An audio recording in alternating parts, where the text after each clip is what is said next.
Welcome to Curious Christianity. I'm Adam, and today I have Darwin to Jesus with me. He is a Christian apologist who's decided to take on the world of atheism all by himself, it seems like. He is a legend meme maker and a bit of a provocateur on X, and he has worked very hard creating arguments against atheism, showing the rationality of Christianity, and overall defending the faith. Darwin to Jesus, welcome to the channel. Hey Adam, how's it going? Great to be here. Thank you so much for having me. Yeah, it's good to have you here. And I've got to know, like, since you've started on this journey of talking to atheists, has it changed your perspective at all on atheists? Honestly, no, not really, not very much. I would say the only thing that has really changed overall is that I've realized that there are some atheists that are trying to make a positive case for atheism. And when I first started, I'm not really sure that I realized that because the vast majority of atheists play this shell game where they act like atheists and then you ask them, okay, well, why do you believe that no God exists? And then they say, well, I don't believe that no God exists. I just lack a belief that God exists. So they're really agnostics. And Right. that's the primary thing that most Christians are aware of. But when you're just going against atheists, you are going to run into what I call big dog atheists. And these are the guys that will say, I believe that no God exists. And here are my reasons. And I'm prepared to make a case for it. So I would say that's the only thing that has really surprised me at any time.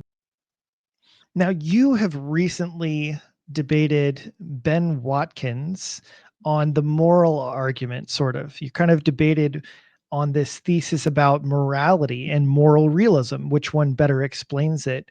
And I think it would be helpful that this was actually impactful in your conversion to Christianity. Could you tell us a little bit about your conversion to Christianity?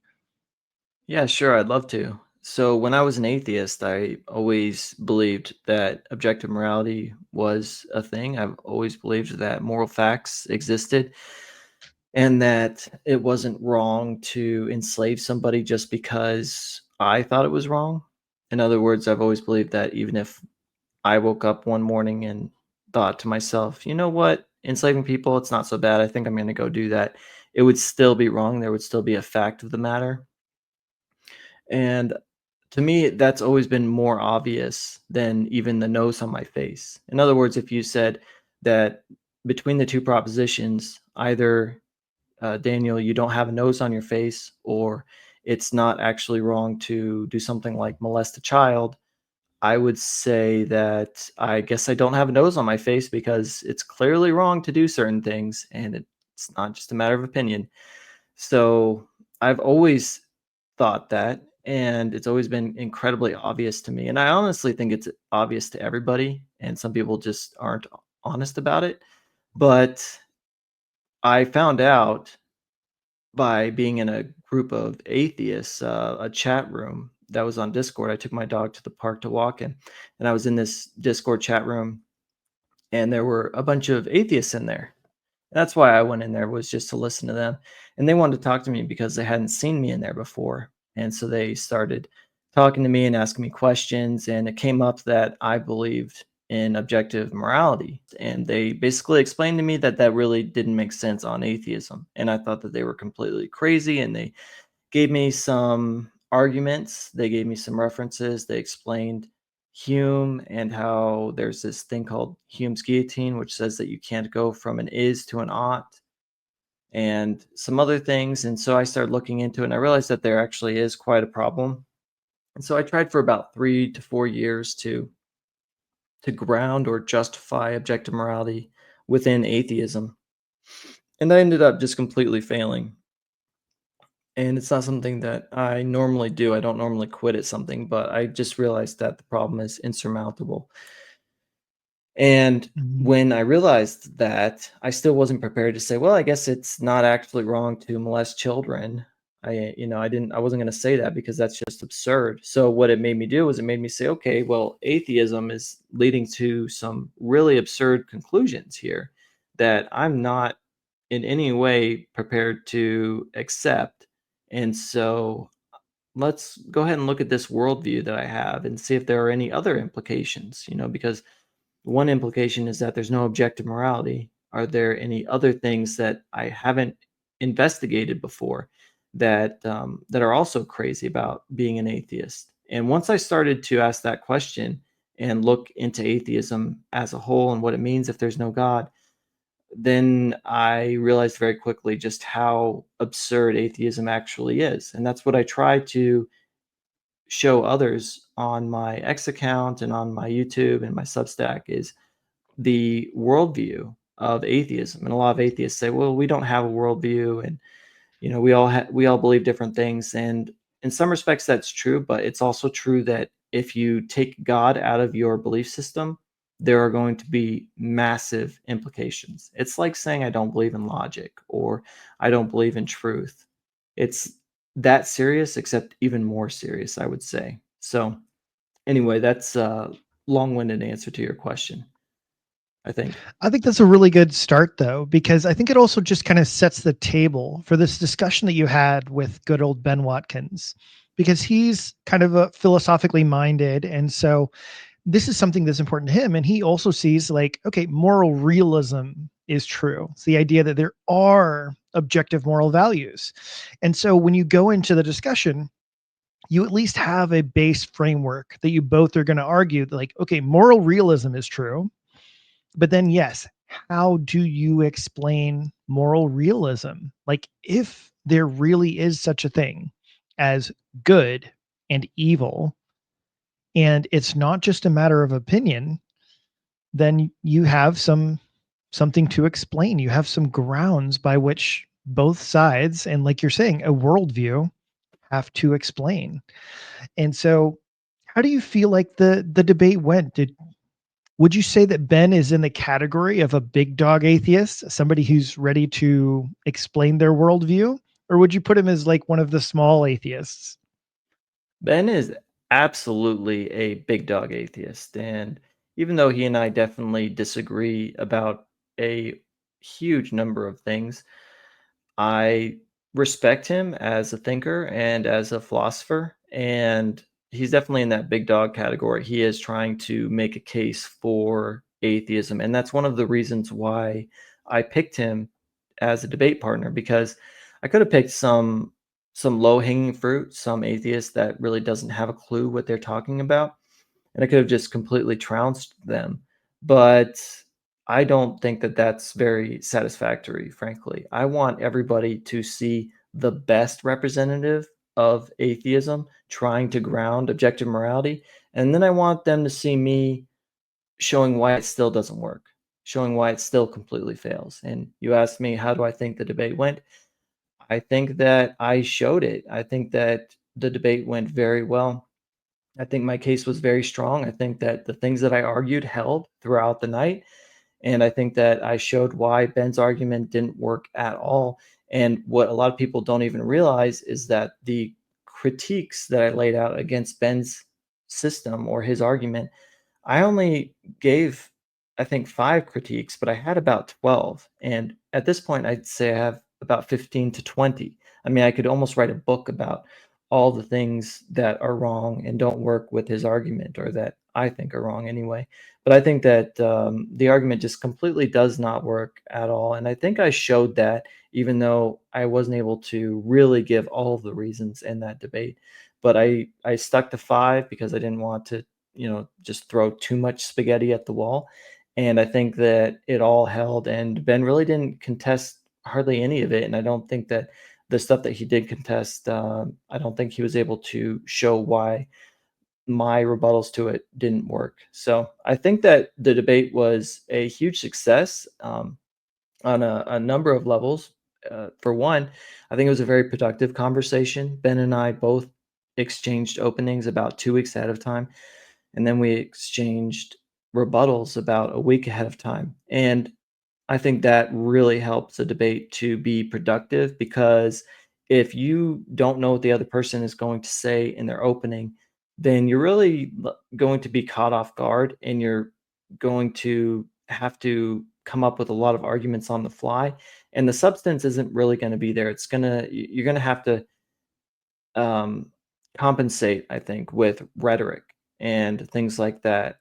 And it's not going to be nearly as much about substance because you haven't had time to think about it. And their opening is likely going to try to catch you off guard because they're going to know that you're not going to have a week or 2 weeks to think about it. So they're going to likely try to come up with something new or twist it in a way that you haven't seen before, just so that you're surprised. But when you have 2 weeks to think about it, the odds of them doing that are much less likely because if they're trying to be flashy instead of have substance, you're going to see through the flash very quickly if you have a fair amount of time to think about it. And so it really encourages substance over flashiness or rhetoric and these sorts of things. And that's what we were going for. And I think that we achieved that. I think the debate was incredibly productive. I think Ben and we got along really well throughout the debate. There were no insults. I think it was very edifying for the audience. And I also think that I made my case very well, frankly. I think that I demonstrated what I've been saying all along, which is that theism grounds moral realism very, very nicely, and atheism does not at all. Let's dive into a little bit of the substance of the debate. What would you say if you could sum up what was Ben's case for grounding moral realism? Yeah, so that's an interesting question, and I have no idea. No, I'm just kidding. I've actually talked to Ben quite a bit about this, about his argument, and I'm going to try to steelman it to the best of my ability. So, Ben, if you hear this and I didn't represent you fairly, I 100% apologize, but I am about to try to steelman it as best as I possibly can. So, the first thing that you really need to understand, in my view, about Ben's argument is that he is all about the Euthyphro dilemma. And he doesn't ask about the Euthyphro dilemma in the traditional sense. He doesn't say, is something good because God wills it, or is what God wills just good because God wills it, or something like that? What Ben asks is, are there good reasons for what God commands, or does God not have good reasons for what he commands? And so he tries to put you on one horn or the other of this dilemma where God either needs to have good reasons for what he commands or his commands are arbitrary. And then Ben says, well, if there are good reasons for what God commands, then we don't need God's commands. We can just take the good reasons because that's really the source of the morality is the good reasons. So then Ben says, okay, well, let's just get rid of God. Let's shuck him over to the side, and we can have objective morality just with those good reasons. So what are those good reasons? Let's figure out what those are. I'm going to ground those in rationality because Ben believes that reality is rational. He said that to me directly. Reality equals rationality. So Ben believes that reality itself is rationality, and he grounds these good reasons in rationality. And then because there are these good reasons, they are basically normative, meaning that they give us obligations, something like that. And that's pretty much how he does it. So there are these basically eternal, necessary, always existing, must exist in every world, abstract, but not platonic, good reasons that just exist, and we are subject to them as human beings because we are rational. So because we are able to understand reason, because we are able to be rational, we are then subject to, meaning that we are under obligation to be rational. And because we must be rational, we are obligated to be rational, then we are then subject to these good reasons that just exist in this abstract realm, and there's your morality. There is objective morality. And Mhm. Ben thinks that his system is more objective than my system because my system comes from God or depends on God, and God is a subject. So Ben will even say things like, well, I'm the one that's really the moral objectivist, you're a subjectivist, and this sort of thing. But anyway, That is my true and honest attempt to fairly represent and explain Ben's view in a nutshell. Yeah, I think that sounds pretty correct. I've heard him compare morality to logic and mathematics. He says Yes. it's just as objective and apparent as logic and mathematics. Mhm. I've always found that to be a very striking and very strange comparison, because I don't think as many people argue over mathematics and logic as they do morality. Yeah, exactly. I mean, that's the whole thing. Morality is very different, I think, than mathematics or laws of logic, because we don't argue about these sort of things in the same way. I mean, if somebody, and this was one of the arguments that I really was close to making, but I ended up leaving it out because I thought the other arguments that I had against him were slightly stronger. But when someone is irrational, we don't think of them as being immoral, But on Ben's view, if you're irrational, that ultimately boils down to being immoral because all of morality really is being rational. And that's really just not our experience. I mean, there's a very different experience we have when we watch someone go up to a chalkboard and try to do some sort of mathematical equation and we see that they get it wrong versus when we see someone like torture somebody else for fun. We think of one thing as being like, oh, he just made a mistake, and the other thing is being totally heinous and evil, and we get outraged at it, but we don't get outraged at somebody who makes uh, some sort of rational error when they're doing their sums. So it's Mhm. just a completely different thing, and it's also different because when you think about logic and math, that's not normative. Like, those don't tell us or dictate to us how we ought to behave. But these abstract good reasons that Ben talks about, they somehow do dictate how we ought to act. They are somehow about us. We are subject to them, and we are supposed to obey them, and if we don't, then we are in the wrong, whether or not we like it. And that's very different than laws of logic or math or anything. So it's very, very different. But he likes to say that they're pretty much the same sort of thing. And I don't think that they are the same sort of thing. And also, these good reasons are about something else. They're not just true in and of themselves. Like, one is not about anything else, it's just one. Two is not about anything else, it's just two. But these good Mhm. reasons are about other things. One of the good reasons that Ben will say is it's good to have friends or it's good to pursue knowledge. Like, these are these good reasons that he talks about.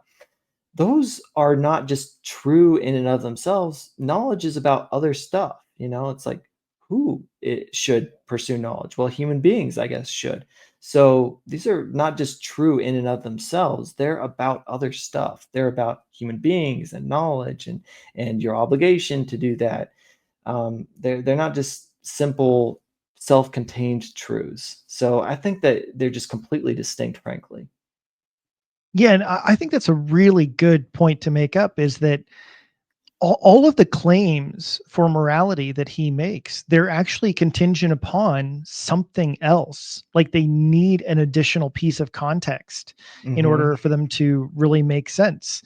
And so, like we were talking about, it's like, yeah, well, it's good to love another person. But yeah, these things are not self-evident, like completely abstract of people or completely abstract of like some of these other concepts. And I was also really glad in the debate you did push back against this notion of rationality because he makes the assertion humans are rational, right? Right.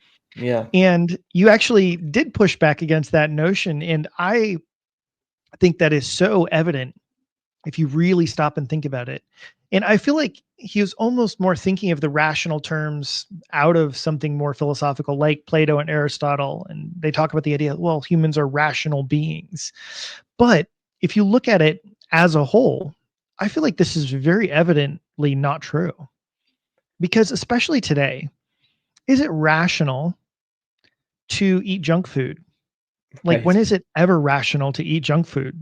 Like, there Yeah. really is no massively large benefit to your well-being and all those things. Well, why do I do it? It's like, well, I do it because it tastes good. Right. Okay. And I feel like it's like, hey, Ben, have you not even heard of TikTok? It is full of millions of irrational people. And so I feel like there's such a huge case of humanity being irrational. Hmm. And I would say that it's not even on a 50-50 scale. I don't even think that you could actually take the majority of humans and say, like, well, 50% are rational and 50% are not. I would say that we're not rational beings if you want to say, like, oh, rational beings do what is rational at least 50% of the time, then human beings aren't rational. Yeah, I think that that's a really good point. And I also think that Ben's worldview destroys the idea that human beings would be rational because I think you can make a very easy case, frankly. And I wanted to get into this, but I decided not to. But I think that you can make the case that if Ben's worldview is correct, then all of our rationality is really the product of non rationality. Everything that gives rise to our thoughts is non-rational. So my thinking on Ben's worldview is really the product of atoms bumping around in my head. And what's controlling the atoms? Is it me? No, it is laws of physics, right? So are the laws of physics rational or are they non-rational? Are the atoms rational or are they non-rational? Everything that gives rise and creates my thoughts is non-rational. So why are we thinking that all this non-rational stuff is somehow leading to rationality? That doesn't make any sense. Non-rationality leads to non-rationality. It's just that simple. So I think that on Ben's view, there is Well, no rationality. It's just the perception of rationality. It's an illusion, like that's pareidolia. the rational conclusion, Daniel, is that non-rationality leads to Yeah, I I mean, mean, and right? Like yeah. that would be the point.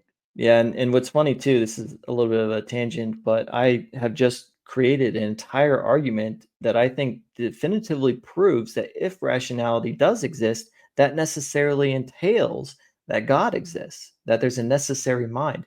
And that's the only thing that can account for rationality. And I have 8 arguments so far, and I'm about to start putting them out that demonstrate that this idea of emergentism is not parsimonious and has a whole bunch of other problems. I mean, even rationality itself or capital R reason, like this standard that we're supposed to be thinking in accordance with, that is normative.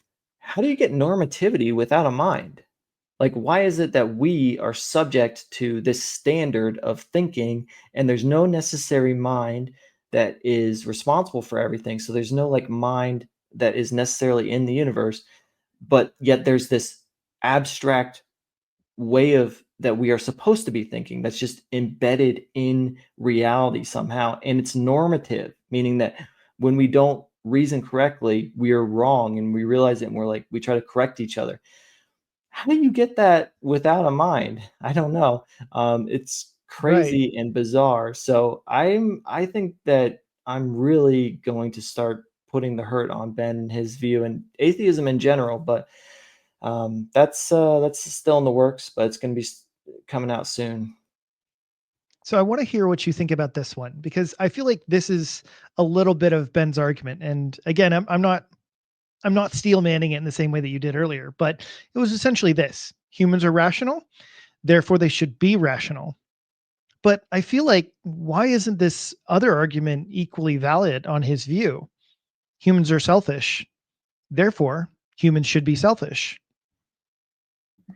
Yeah, I actually that was one of the things that I pointed out as well, which is that he's going from an is to an ought, and I pointed out just because it is the case that humans are able to do something like they have an ability or something, that doesn't Hmm. mean that it's normative now. It doesn't follow that if humans are selfish, then humans have the obligation to be selfish, or if human beings are sexual, then human beings have the obligation to have sex.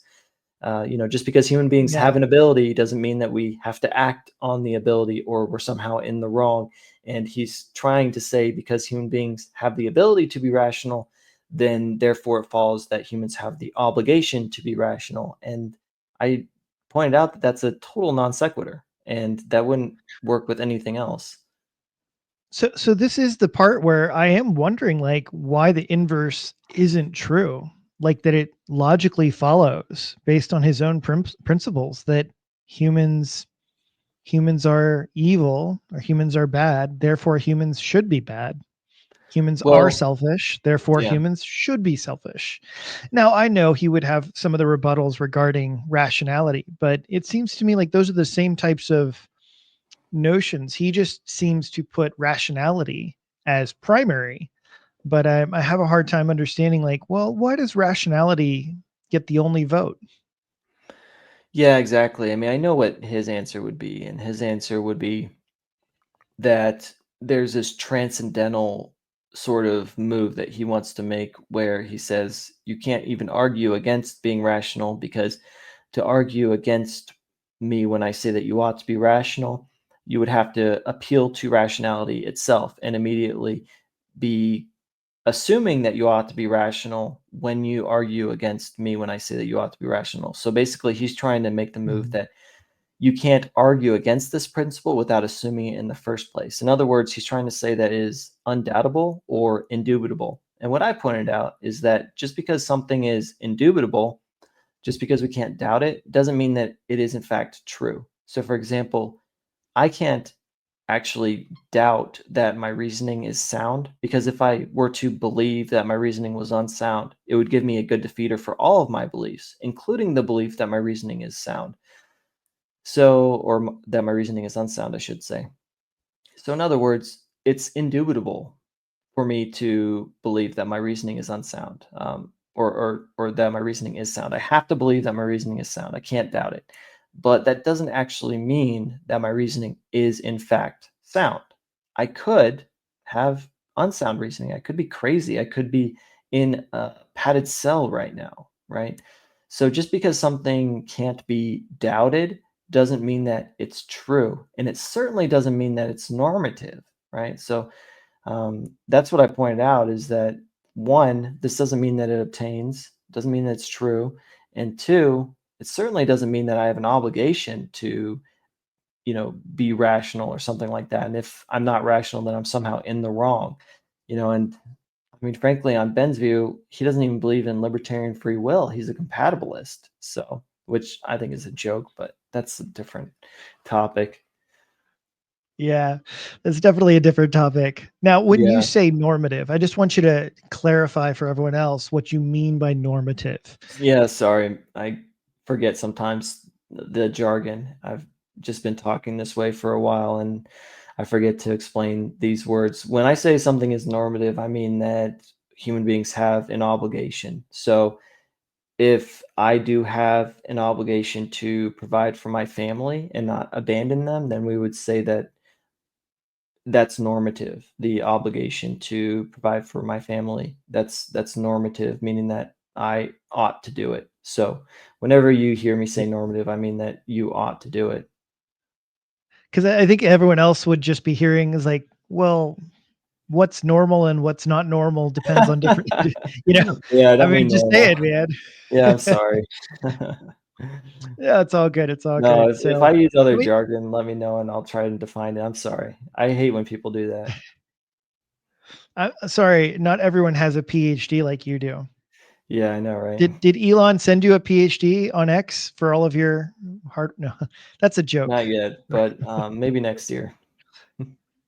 I've always said when I was young, I used to say that I got my bachelor's degree in YouTube, but today I'm pretty sure I have a PhD in YouTube. So I'm an expert.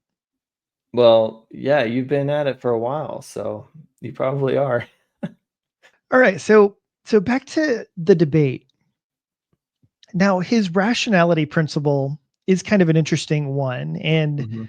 But I feel like one of the major things you pushed back on is that his rationality principle has some assumptions snuck into it. And you guys got into this little debate inside of the debate about the difference between imperatives, right? And so you Yeah. talked about what is a categorical imperative and what is a, oh man, now it's just slipped Hypothetical my mind. imperative. Hypothetical imperative. That's right. Mhm. Yes, yes. And so this was an important part of the debate. Yes, very because important. Ben is making a big claim regarding his rationality principle and how he defends his view. And you were essentially arguing against that by saying he's making a mistake in his categorizing in his argument. Would you help explain that? Yeah, sure. So in premise three of Ben's first argument, he says, if we want to have true beliefs, and surely we must, then we ought to be rational. And what I pointed out is that's clearly a hypothetical imperative. That's not a categorical imperative. And the difference that I pointed out in the debate, and I'll point out here, between those two things is that a hypothetical imperative says if you have a personal goal or something, then you ought to pursue the means or whatever to achieve that goal. So if you want to be healthy, then you ought to eat better food or go running twice a day or whatever, right? Whereas a categorical imperative doesn't care about your personal wants or desires. A categorical imperative says, even if you don't want to provide for your family and you want to just go into your own apartment and not worry about anybody else and just play video games all day long, you have a real obligation to take care of and provide for your family. And it doesn't matter what you want to do. Your personal wants and desires are totally irrelevant. You have a categorical imperative, and that to me sounds a lot more like authority than it sounds like anything else, because normally when you have a categorical imperative, that means that somebody is telling you what to do and it doesn't matter what you want to do. I mean, you see this all the time in the military, right? Or I mean, any sort of structure like that where you have an obligation to do something, and even if you don't want to do it, if you don't do it, you're going to get hemmed up and you're going to be in the wrong. And that's what we are talking about, or what we should be talking about when we say moral realism, which was what Ben and I were supposed to be trying to ground, is the idea that we have these categorical imperatives, because that's what moral realism is, that there really is a right and a wrong, regardless of our personal wants and desires. So, what Ben should have said is we have a real obligation to be rational, whether we want to be rational or not. But he didn't say that. He said, if we want to have true beliefs or something like that, then we should. And he did say, and surely we must. And he thought that that was like um, a valid part of it. But he thought that that turned it into a categorical imperative, but it simply doesn't. I mean, if I say, if we want to be healthy, and surely we must, then we ought to eat our fruits and veggies every day. That's still a hypothetical Mhm. imperative because it's saying if we want. So if we don't want, then we don't actually need to eat our fruits and veggies. So he completely messed up there. And I do just want to say that if he shared that syllogism with his friends, which he should have been doing, they should have corrected that. They should have spotted that. I should not have been the one that pointed that out to him in the debate. So if he shared that with his friends, Ben, if you're listening, your friends completely let you down. They let you down big time on that one. And frankly, I think they let you down on all three of the critiques that I made against that first syllogism that you put out. And if you're not sharing your syllogisms with your friends, you should be. Frankly, you should get their ideas, and that way you don't come to a debate with a syllogism that's completely full of holes. So anyway, Yeah, it was an interesting time, and I think that's a very significant point, is that he really actually kind of put the onus on already a subjective yeah, human value that's kind of right. snuck into the argument. It's like, well, if I want to do this, it reminds me a lot of the arguments that I hear from atheists regarding morality. Is they say like, well, we want to flourish. We want to Hmm. live and have survival. And it's like, okay, cool. So where did that come from? Like, who decided that's what's right and wrong? Yeah. And for them, they kind of begin with this goal that they've kind of already created for themselves, Hmm. but they have no way of explaining how they're supposed to come to that completely objectively, and how this is supposed to arrive on your doorstep like a logical fact such as mathematics or some other proposition. Right, yeah. I completely agree. I think that when atheists do that, they're just making a completely false move. I mean, when you go from I have this goal, so therefore we have a real obligation to pursue this goal, that just doesn't follow. And not only that, but the goal is totally arbitrary. I mean, why do human beings want to flourish? Oh, that's just because evolution happened to make us so that we want to flourish. So it's totally arbitrary. I mean, evolution could have made us to desire all kinds of things. I mean, why is it the case that just because evolution happened to give us this desire instead of a different desire, that we ought to pursue this desire, or that this desire is somehow good? I mean, what if evolution gave us the desire to, kill every third child that we had or whatever, right? I mean, would it follow then that because we all universally want to kill our third child, that that is right and we ought to do it? Obviously not, I would say, right? So Hmm. it's just a terrible argument. And frankly, the vast majority of atheists really don't think about these things. They just kind of assume, like I did when I was an atheist, that morality is a real thing. And so they're not really interested in trying to think for themselves, well, if there's no God, is there actually morality? They're just assuming that there is and that it all makes sense and it works together. And they're not really thinking critically about the problems that arise with their arguments. And even when you explain it See, to them Dan, again and again and again, they still don't get it. Go ahead. see, Daniel, tell us the truth, man. When you were an atheist, were you a big dog atheist or a little dog atheist? No, man, I was a little dog atheist. I didn't even know that big dog atheists existed. That's the truth. Yeah, I was definitely like, "Oh, I just lack a belief," and all that. If you said, "Well, what's the argument for why God doesn't exist?" I would have just said that there's no evidence for God and all of that. I was very much with the little atheism camp. I was not like Ben Watkins, unfortunately. That's the sad truth of the matter. If I could go back and You do know it what again, they I would definitely have been a big dog atheist, I think, in another life. you know what they say, when the tide is out, every shrimp has his puddle. Is that what they say? That's funny. I haven't Yeah, heard yeah, that yeah. I before. mean, hey man, look, when you got your own puddle, it's like you're the king of the world, man. You know? There's no tide, there's nobody else around. I'm the Mhm. king. I rule my own puddle, man. Yeah, exactly. Yeah, I think that that's pretty accurate for how I felt when I was a little dog atheist and I was arguing against all the Christians, and most atheists, they just want to focus on Christianity too. They don't want to really talk about atheism versus theism. And so I steer the conversation away from Christianity as a general rule because I think that it's a complete red herring. Here come the pitchforks.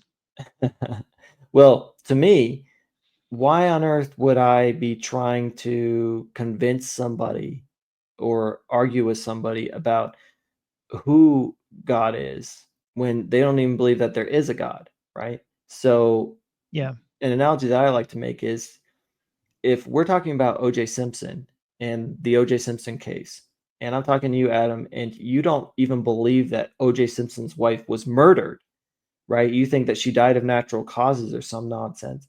I'm not going to sit there and try to persuade you that OJ Simpson is the killer when you don't even believe that there was a killer. First I need to argue with you about the fact that you don't believe that there is a killer before we start talking about who the killer is. And Christianity is a who question, really. It's okay, there's a God. Who is the God? And then you get into Christianity. To me, that's putting the cart before the horse. They don't believe that there is a God. So we need to have that conversation. That needs to be where the conversation is. It's like, okay, atheism versus theism, which is more plausible, which makes more sense. Let's talk about that. That should be the conversation. That should be the only conversation. Now, if I'm talking to a deist, somebody that believes that there's a God, now we can talk about Christianity. Or if I'm talking to a Muslim, okay, now we talk about Christianity because these guys believe that there is a God, right? So now it's appropriate. We can talk about who that God is. Is he personal? And these sorts of things. But with an atheist, they're just going to bring all their atheistic presuppositions in, and you're going to be trying to make an argument for like which God it is, and they don't even believe that there is a God, so they're not going to take any of that stuff seriously at all. I mean, seriously, imagine trying to talk to somebody and convince them that OJ Simpson is the killer when they don't even believe that there is a killer. Do you think that they're going to take the evidence seriously when you're saying, yeah, so this points to OJ Simpson and this points to OJ Simpson? No, they're not going to take any of that evidence seriously because they don't believe that there even is a killer in the first place, you know? Yeah, So man. it's a His total his waste wife of is still time. alive, actually. That's the whole lie is everyone's been thinking she's dead, but she's really still alive. She's out there. I'm pretty sure she's out there with Michael Jackson, Elvis. No, they're all on Epstein's island, his new island. Yeah, that makes sense. You might be onto something there. Yeah, we're gonna find him one day, but not today.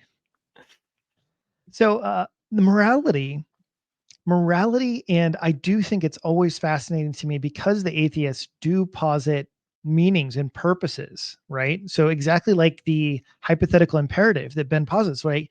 If this, then we have this, inclination, we should do this.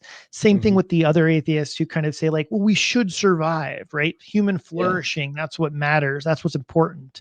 Mhm. And I think that there is some truth to these kinds of ideas, but it seems to me then that morality is contingent, and it's contingent upon the purpose of the design of the being.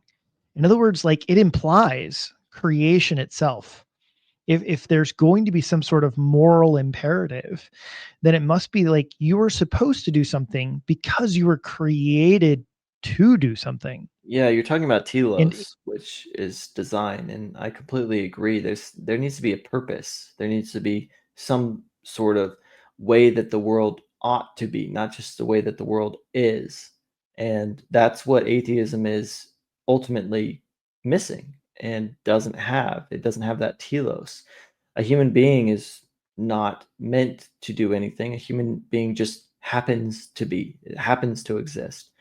But on theism, there's a goal that's embedded in reality. There is a purpose for human beings. We are made and put here for a reason, and we are either in line with that reason or we are not. And when we are not, we are morally in the wrong. So I totally agree with you. yeah, I think that's just so important. And it's the part that I feel like is so interesting that all of the atheists kind of almost acknowledge, like, hey, look, there is some sort of reason we're supposed to do things, but then they're not willing to take one step further back. They're not willing to ask, like, well, where does that purpose, reason, even survival, thriving, any of those types of things, where do those come from? And I remember actually when I had just gotten onto kind of Twitter and all that stuff, and this was a few years ago, and I was a little timid in engaging with some of the atheists because I'd kind of been away from most of the atheistic type arguments, Christian apologetics. And so I was like, kind of wondering, like, I'm not too sure. What are the new arguments? What are people saying? And so I wasn't really sure what to do with kind of engaging. But the more I engaged with them, the more I just realized, like, wow, nothing has really changed. And I remember I got a paper from the Real Atheology guys. They're some nice guys, so they're very cool, and they're very good about handing out academic papers. And so they said, "Oh, yeah, I was debating about morality," and they said, "Read this paper. This is a paper to help explain morality on atheism." And I was absolutely stunned. The very first paragraph is, "We already know that morality exists. So, no need to argue about where it comes from. I'm just going to explain how we know what's right and wrong." Like, that was literally the opening of the paper. Yeah, I'm really glad And that I you was brought that up. dumbfounded. I was dumbfounded. I actually really wanted to talk about this. This is something that I've been thinking about quite a bit lately since the debate with Ben, which is they're making this epistemological move ultimately. And if you paid attention to our open discussion and what happened in the Q&A, you're going to hear it a lot because Ben is basically going to say, I know that these things are wrong. Like we all know that these things are wrong. And they're basically working from their knowledge that these things are wrong and then trying to jerry rig an ungrounded moral system behind it. And to me, the best explanation for why we would even have that knowledge in the first place is because God gave it to us. Why would we have that knowledge of morality without God? And I asked Ben this, and he said, "Oh, because we're rational." And he even admitted that that's a really bad answer at the end of the debate. He said that my critique there was one of the strongest arguments that I made.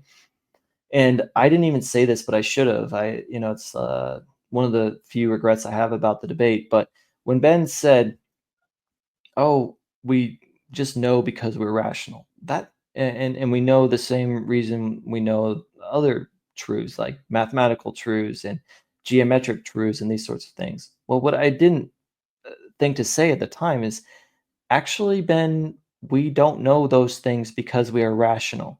We know those things because we are told.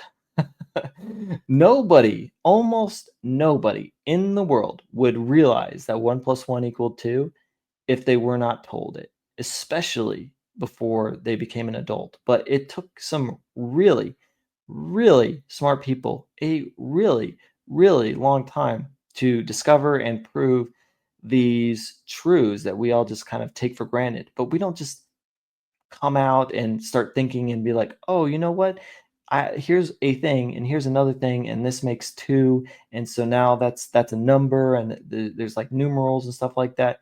Human beings are not just discovering this stuff; we are told this stuff, which is a great argument for what I am saying, which is that we don't just discover morality; we are told morality by God. He gives us a conscience. So I feel like that is a huge point in my favor, and on Ben's view, there is no reason why we would just know these abstract moral principles, like that would just we would just discover them through rationality when we don't discover that 1 plus 1 equals 2. I mean, think about it. If you raised the child and you never told them about a mathematical truth or a geometric truth, do you really think that they would just figure that stuff out on their own? No, Well, they yeah. wouldn't, you know? Right. No, you're right. And well, Yeah. you know what I think of They're that's even taught more it. apparent. Yeah, I think what's even more apparent is the idea of rationality and logic. Like Mhm. Socrates, Plato, Aristotle, they were paradigm shifting for the Right. world. Yeah. When Aristotle comes out with his logical proofs and showing like, oh, this is logically fallacious, Mhm. that was a huge deal Yeah. because in reality, and again, going with this idea, oh, human beings are rational. Sure. Have you seen propaganda lately? Do you know what that is? Yeah. Right? The whole point of propaganda is to get you to believe something. And most people understand that, you know what? Some of the strongest propaganda, they're not based on rationality. They're based on emotion. They make all sorts of logically fallacious points and arguments, but that doesn't mean it doesn't convince people. Lots of people buy it all the time. It's like, oh, you should do this. Why? Well, the sky is blue. Oh, okay, that makes sense. Well, Yeah. today we think, well, that's stupid.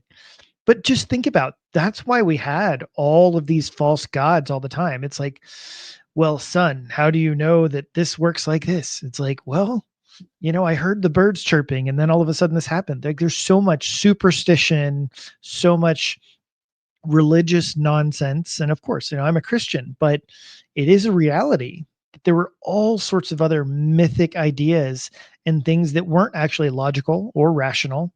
And most people believe them. Yeah, and a lot of liberals think that they're somehow above this or beyond it in some way, but then you just go and you look at the whole transgender ideology and you're like, "Oh, yeah, no, they they don't care at all about science, and they're Right. just as crazy as everybody else." I'd say they're more crazy, you know? Um, Well, so, and I mean, yeah, there if you've there are seen people in like Africa that believe in all kinds of crazy stuff, and then you say, "Do you think that men can be women?" And they're like, no, nobody says that. That's retarded." So, yeah. Well, and I don't know if you've seen there have been several of the other people, right, who have posted the 2 plus 2 equals 5, mhm, yeah, right? Yeah, They're like, exactly. oh, well, 2 + 2 = 4. That's some sort of, racist, misogynist, white supremacist movement. Yeah, it's I just, was like, okay, I mean, to me, that's an effect of postmodernism, but it just goes to show that everybody can have crazy beliefs. Everybody can believe in nutso things, and nobody is exempt from it. We all are subject to it. So, but I yeah, thought we're all nobody. rational. Yeah, exactly. Well, we're not. And to your point about the propaganda, I mean, just look at the nature of politics. I mean, are they really making logical, rational arguments, or are they just appealing to emotion constantly? Oh, look at this child that got shot in a school, we need to take your guns because some children died in this school, and wasn't that a terrible tragedy? I mean, it's just Yeah. pure pulling on emotions, it's just pure emotional manipulation, associating this horrible tragedy with these big bad guns, and we just got to get the guns, and then we're not going to have any more of these terrible tragedies anymore. I mean, that's the nature of politics. It's not about actual argumentation. I mean, it doesn't follow, Well, obviously. yeah.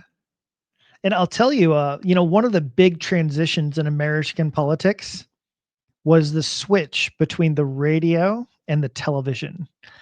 And there are lots of people that have all commented about this, that when they did the presidential debate, having the first time introduced the TV, everyone who listened on the radio came to the conclusion that one side won the debate, but everybody who watched on TV felt like the other side did. What mattered was how things looked. And I'll tell you, one of the other ones that people have brought up was they talked about the camera angles, and they wanted the cameras to come in lower on their candidate so it made their candidate look taller, because people were more likely to vote for a taller president than they were a shorter one.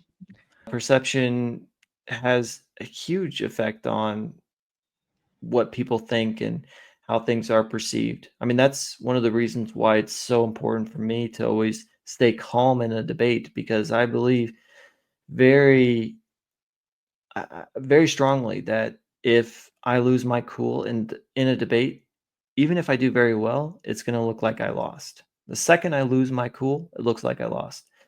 So it's very important to me whenever I'm debating that I stay totally calm, because if I can be completely calm, then hopefully my opponent will too, because I want that. I want them to come off looking good as well. But it also just makes the conversation more productive, and it also makes it look like I am in control and that I know what I'm talking about and these sorts of things. But if I were to be getting angry and insulting and these sorts of things, or look uncomfortable or whatever, then that makes it look like I don't know what I'm talking about. Even if I do, even if I know exactly what I'm talking about, it is better to be calm and cool-headed and not know what you're talking about in a debate than to know exactly what you're talking about and be talking about the correct things and appear flustered and appear frustrated. I'm telling you, like, it's more important to, like, how you come off in a debate, to come Yep. off as cool-headed than it is to actually know your stuff, and I don't even think that's debatable, frankly. Yeah, yeah, no, it's true, but it's not rational. Exactly. See, It's not rational. unfortunately, yeah, Yeah. it really is the result that, you know what? Well, and actually, I've heard this about communication. They say that actually, yeah, like it's only like 10% of communication are actually your words. Like 30% is voice, and like the other 60% is body language. And that's how people communicate. And it's really, really big deal. I've heard that too, and that's why I focus a lot on body language when I'm dealing with people in person. I try to always think about, okay, what is my body telling them? And then I think to myself, Yeah, what I can is their tell body from telling this me? podcast. Yeah, well, I'm very conscious of it, even when you can't see me. So, what do you think were kind of the highlights of the debate? What would you say were kind of the biggest moments or points that kind of I don't know, were the points that we should be really taking away from this debate. It was like I think it was a 4-hour debate, so Hmm. it's not a short debate. No, it wasn't. And I'm glad on some level that it was 4 hours because we really needed a lot of time to work through things. And frankly, we should have had probably 6 hours, but I think that 4 hours Now, is who can stay pretty up for that? right. I think that 4 hours is pretty good. And as far as the highlights, I think that one of the big ones was when I went straight to Ben's dichotomy or his Euthyphro dilemma.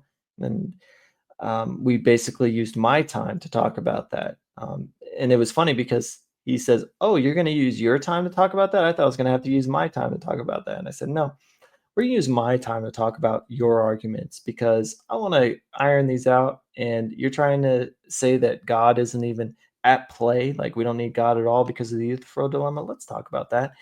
And so I think I very compellingly showed that Ben's argument is not correct. He wants me to take one of two horns and say either we just need good reasons and we don't need God for morality, or morality is just arbitrary because God doesn't have good reasons. And what I showed is that this is not correct.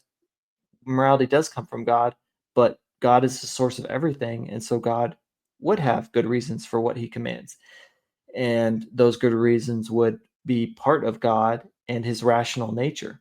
And that's another really crazy thing about Ben's view is he thinks that reasons can exist outside of a mind. Last time I checked, a reason has to do with context, you know? Like for example, Adam, imagine I come up to you and you're digging a hole and I say, "Why are you doing that? Why are you digging a hole?" Well, I'm asking you what your reason is. You're gonna have to use your mind to give me the reason, right? You're gonna have to say, "Well, I'm digging this because I really want to get cool, and the I heard that the dirt, once I start digging down, it's gonna get out of the sun, and that dirt is really cool." Or maybe the reason is because you're trying to build a well or whatever, right? Maybe you think it's a great workout, but you're gonna give me a reason, and that reason is gonna come from your mind. Reasons are things that minds produce. They don't exist independently of minds. But Ben thinks somehow that they do, which I think is just incredibly strange, to be charitable. Yes, very Um, strange. yeah. So anyway, I thought that that was a really good part of the debate because basically that allowed me to show, and what I argued is that morality does come from God's commands, but that doesn't mean that they are arbitrary. It doesn't mean that God is commanding things arbitrarily. And what I showed is that, in fact, the only way that morality can be not arbitrary is if they come from a mind. Because if these abstract moral facts just exist and there's no reason for why they exist, well, that is arbitrary. That would be arbitrary. I mean, why is it the case, Ben, that friendship is good and that we ought to pursue knowledge? Why are those things good? Oh, they just are. There's no rational justification for them, right? They just are good. It's just good not to cause harm. There's no reason why Mhm. that is the case. Well, that sounds arbitrary to me. Last time I checked, something is arbitrary when it just is the case for no reason. So if I come up to you, Adam, and I say, "Why are you digging this hole?" And you say, "Because I am." Well, that seems arbitrary, right? So Yeah. what I pointed out is that Ben's moral reasons are arbitrary, and the only way a system can be non-arbitrary is if it comes from a subject, if it comes from a mind. That's the only way you get non-arbitrary principles and facts when a mind can think about it and be like, okay, these are the rules that ought to be here. I mean, imagine if you come into my house and there are rules that are on the wall, and the rules say things like you can't smoke in the house, you can't wear your shoes inside, these sorts of things. And you say, "Hey, why are these rules here, Daniel?" And I say, "Well, the rules are there because I want to keep the carpets clean, so you can't wear your dirty shoes on my carpet, and you can't smoke in the house because I care about my children, so you're not allowed to smoke because that can cause secondhand smoke, which would could damage their lungs. So I gave you these reasons that are in line with my values, and you say, "Oh yeah, that makes sense. Those are good rational justifications. I understand why those are the rules." But what if you look at those rules on the wall and you say, "Why are these the rules, Daniel?" And I say, "You know what? I just picked that up off the street. I didn't make those. Nobody made those actually. Those rules are eternal. They've always existed, and I just decided to put them on my wall here." And you say, "Well, what do those have to do with your house?" And I say, "I have no idea. I just put them here. They just have always existed. I don't. There's no reason why they are the way that they are. I didn't make them. Nobody made them. And but I'm enforcing them. We ought to be following them." That seems very arbitrary to me, you know? That seems very, Yeah, very yeah. arbitrary. So, and to me, that's what Ben is saying. Um, So so one of these aspects here, I wanted to ask you about because it's definitely to me one of the challenges for a view like Ben's, which is let's just say hypothetically that Ben is correct, right? mhm, yeah, That rationality is the objective moral rule, right? mhm, yeah. Why should any human obey it? Well, like Ben said, because we want to be rational, because rationality helps us survive. So I think it's really ultimately about well-being. Like human beings have a desire to live and thrive. And so if because we have this desire to live and thrive, then we ought to be rational because rationality helps us to live and thrive. And and from rationality comes this rational principle, or this normative principle, and then there you get your oughts, your obligations. But like I said, that's categorical imperative. That's a hypothetical imperative. It's not a categorical imperative. Because it just seems to me like there's really a difficulty in grounding like why you actually should obey something like this. Like and sure you may say like, well, yeah, you should do this, but like we talked about food, for example, right? I do all Hmm. sorts of things that aren't rational, but most of Yeah. us would really wouldn't condemn one another for eating a cheeseburger or something like that. Hmm. And in this case, it seems like, well, what's really significant about these other things? Like you for mathematics, right? That's something that makes morality unique. Is that for mathematics, you can't really break the laws of math. You know what I Right. mean? Like there isn't really like this like, well, you know what? I did a 2 plus 2 and it did equal 5 because I made it equal 5. Well, you can't really make it equal 5. But that's different with morality because you can do something that is wrong. You can do like a negation in a sense. I mean, maybe that's what somebody would say is like, well, you incorrectly put an equation or something like that, but hard to see that as a moral standing. But I guess I'm trying to figure out like if Ben believes that rationality is what is good, it would seem to me like he would want to instantiate perhaps punishments for irrationality. Anyone who does eat a cheeseburger should be punished. Anyone who smokes should be punished. Anyone who is overweight, since overweight today is practically irrational, right? Because with Yeah. all of the information that we have today, every human, I love one guy said this, right? Everybody today, if knowledge is power, everybody should be fit with a six pack and rich, Right. right? Because everybody with the internet has so much information that they could acquire most of what they need. Everyone should be geniuses and incredibly healthy, Yeah. but we're not. No, we're not, and that's because we're a bunch of sinners and slobs and fallen. We're very fallen, right? But I totally agree with what you're saying, and I wanted to bring up this other argument, which I think is really interesting, which is just that if Ben was correct and rationality is morality, like morality is ultimately just being rational, why in the world don't we see a strong correlation between smart people and moral people? you know? I mean, th Adam, you know, and I know because 'cause we're both chess players, and by the way, Adam is a better chess player than I am. Um, You gotta but keep we both practicing, Daniel. yeah, we both know, Adam, that there's a very strong correlation between intelligence and chess ability, right? And that's why you're better than me because you're more intelligent, right? Oh my gosh. But no, Oh my seriously, gosh. there is, the smartest chess players in the world are incredibly intelligent. Like, that's a fact. You're not gonna find somebody that is a grandmaster with an IQ under 100. You're probably not gonna find a grandmaster with an IQ under 135, frankly. It's probably gonna be at over 135 every single time if you're talking about a grandmaster. And there's a reason for that. So what I'm trying to say is if everybody spent the same amount of time playing chess and studying chess, you would expect to see almost a direct correlation between how good they were at chess and their intelligence. So that when somebody tells you their rating, you could pretty much say, okay, so you're about this smart. I mean, wouldn't you agree with that, Adam, or would you disagree?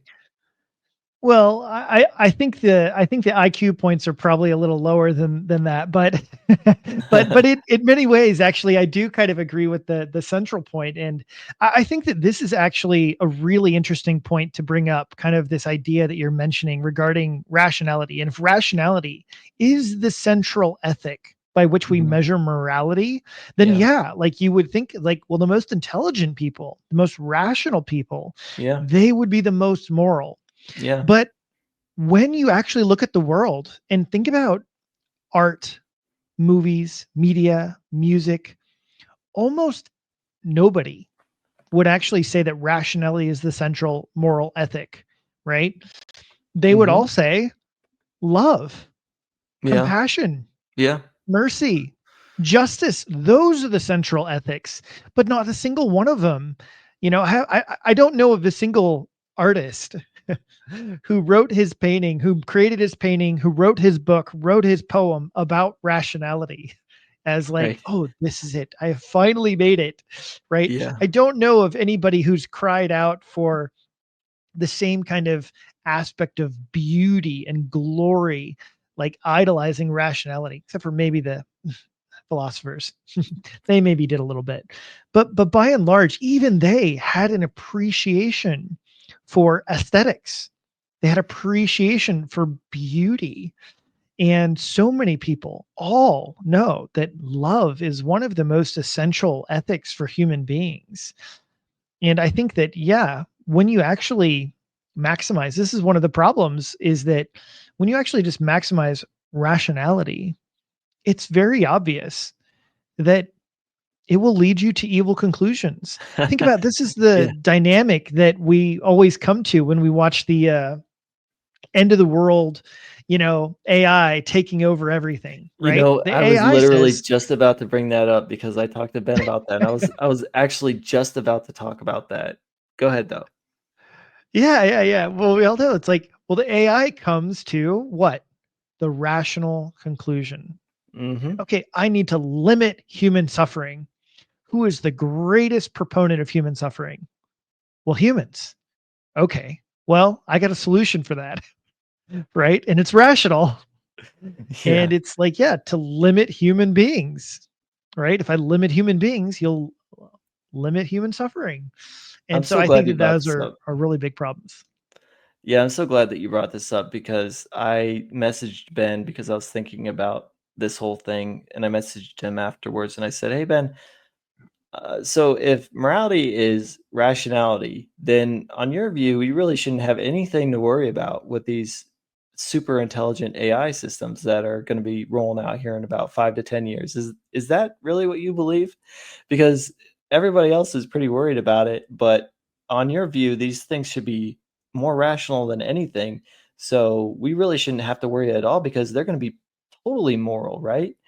And he's like, "Well, yeah, I guess." I'm like, "Mm, you really believe that? I think you're being very naive." It's very Yeah. obvious. I mean, if you just think about it, it's not intuitive at all that some other system that is totally rational, more rational than us, is going to share all of our values and is going to just be like, oh, yeah, friendship, that's a good thing. Oh, yeah, well being for humans, that's a good thing. Oh, yeah, pursuit of knowledge, that's a good thing. Yeah, humans shouldn't suffer at all. These are all good things. No, that is just insanely naive to me. And we've seen movie after movie after movie that has captured that. And we're all like, yeah, these things that we think as human beings that are good, there's no reason to think that something else that is just purely rational is going to share those insights with us at all. It is insanely unlikely, in fact. And to me, that just completely destroys his entire position. Because if it is just a matter of being rational, then yeah, a super intelligent AI system would be like, well, yeah, I guess I just shouldn't hurt human beings. you know? Yeah. Well, and Um, I'm curious about this other virtue or ethic and how it's supposed to coincide with this, because one of the key virtues that's brought up in all of these other situations, it's freedom. How does freedom align as a quote unquote rational ethic? yeah. Because that's the big problem in most of these movies. Is the idea the world of machines are like, well, what's rational is to control everything. Hmm. And then the Yeah. human heart cries out and says, no, this is tyranny. Right. Okay, but what's irrational about the idea of controlling everything and everyone's decisions? I really can't see a way Yeah. out of that. Yeah, it's so interesting, isn't it? That human beings, on one hand, we seek security, but on the other hand, we want freedom. And the two are very much in tension. There's a huge tension between freedom and security. And as parents, we try to make sure that our children have security, but not freedom, because they can't handle freedom. They cannot be safe with freedom. I mean, you just say, go outside and go play for 8 hours and then come back when you're done. That's giving them a lot of freedom, but that's not very safe. And most parents, including myself, do not do that. And I think an AI system would want to be like those parents. It would want to keep human beings safe at the cost or the expense of our freedom. I think that's incredibly likely. I don't think that it would just be like, "Oh yeah, freedom is just a good thing," and that it would recognize that. I don't think it would think that at all. I think it would think that freedom was irrational and that our well-being and our security were paramount. And why are we taking unnecessary risks? I mean, really what it should do is probably just put us all into chairs and sedate us and let us live in this AI world or something where we can kind of like interact with each other in a safe way or something like that. And it's really interesting to Well, me it that might be God doesn't coming do that soon. to us. Yeah, right. Yeah. It's really interesting that God does not do that to us. God, in His ultimate wisdom, He values our freedom and He cares about that, and He doesn't just force us to live in this restricted way where we can't make mistakes and these sorts of things. But So I want to talk about Ben's idea of rationality, because this is even more interesting and compelling because Ben is a compatibilist, right? So in other words, he doesn't believe in libertarian free will. hmm. Now, he doesn't believe that animals and insects and bugs and stuff like that are rational like we are, right? Right. Right. So we have something unique about us where this stuff we've discovered morality through this rationality principle, right? Now here's part of the problem. Here's part of the problem. How do we know that we're the rational creatures? Like, why do we get to smash a bug? And why do we think that we're the ones that have this moral principles? Because shouldn't, therefore, if what's rational is moral, shouldn't all of the animal kingdom live by it as well? Well, I think that Ben would say that the other animals are not subject to it because they don't have the ability to be rational like we do. So if a gorilla were to become as rational as human beings or have the ability to be as rational as human beings, then it would be immoral or it could be immoral. But because it's not, then it doesn't have those obligations, which I think is interesting too, because really, Ben isn't he even walked it back when I pushed on this, because I said, Ben, human beings aren't rational. Okay, there are lots of human beings that Mhm. are in a coma, so they're non-rational, and then there are lots of human beings that are irrational almost all the time. And pretty much nobody is just purely rational. We all kind of make mistakes and slip ups in our reasoning. So no human being is really just flat out rational. Really, what you should be saying here, Ben, is that human beings are able to be rational at best. And I said, even and on your Mhm. worldview, I'm not even sure that that's the case at all. But so let's say human beings are capable. We have the ability to be rational. Well, so do apes, frankly, right? An ape could Yeah. be rational, like it has that capacity. So could an ant, frankly. An ant could, for whatever reason, if it had the right traits, it could be rational. So if just having the ability to be rational means that, it's like a logical ability or something, means that we ought to be rational, then yeah, I think it's totally fair to say that all these other animals are acting really immorally all the time, especially things like apes and dolphins. But Ben wouldn't say that. And I think that just goes to show that he really doesn't believe this stuff. I don't know though. Maybe I'm putting words in his mouth. I'm trying to be charitable. Well, and so here's to me the major thing is that remember, and that's why I was tying it together with his compatibilism, because since Ben is a determinist, what's the difference? It's difficult for me to see there being a difference between the animals and humans then. But I want to stretch this a little further. Let's stretch the analogy a little further. Let's say that we have a super rational with intellectual capacities eons ahead of mankind, alien race that comes to Earth. And they're so intelligent that they don't recognize us as being rational. Then, yeah, would morality apply to them entirely differently? Well, Ben would have to say that no, it wouldn't apply to them differently. But of course, I think we can all see that it very likely would. I mean, if they're incredibly advanced, they might look at us as if we are ants and not care about Right. us at all. They might look at us like total savages or something, right? And some sort of bacteria and just wipe us off of the face of the earth. But Ben would say that, well, because they're rational, they couldn't act immorally. The more rational you are, the more moral you would act. But obviously, that really doesn't follow because we can very easily imagine an incredibly rational, intelligent species viewing human beings as non-rational and non-important. And you know, yeah, I mean, there's just so many problems with this idea that morality is derived from rationality. Um, yeah. Yeah. Now, I want to shift gears a little bit because you do a whole lot more than only debate Ben. You have That's also true. taken on the rest of the atheistic world out there. Mhm. And I'm curious, what do you think of the state of atheism today?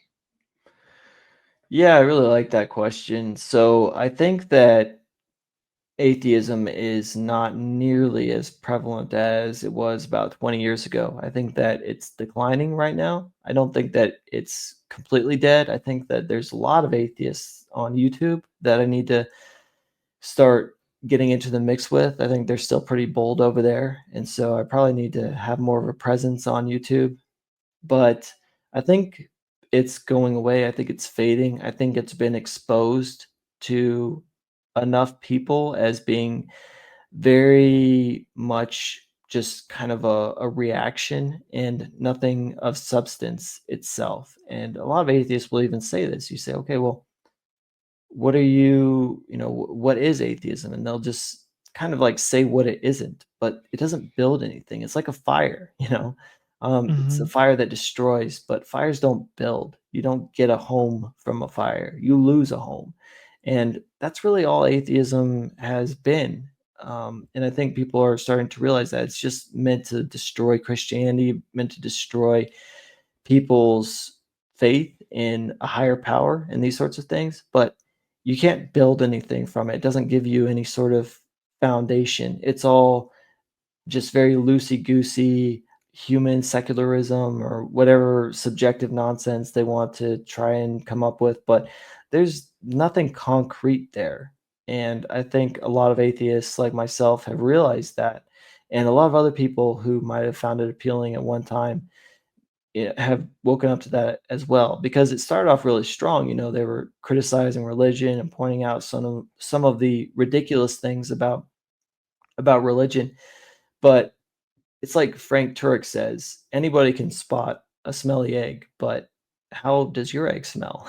You know, he doesn't say it exactly like that, but you know, it's not really impressive to say, "Oh, your egg stinks," when the egg that you're holding smells even worse. And I think Daniel, everybody, you're gonna be crushing philosophers' careers everywhere if you keep going around with this stuff.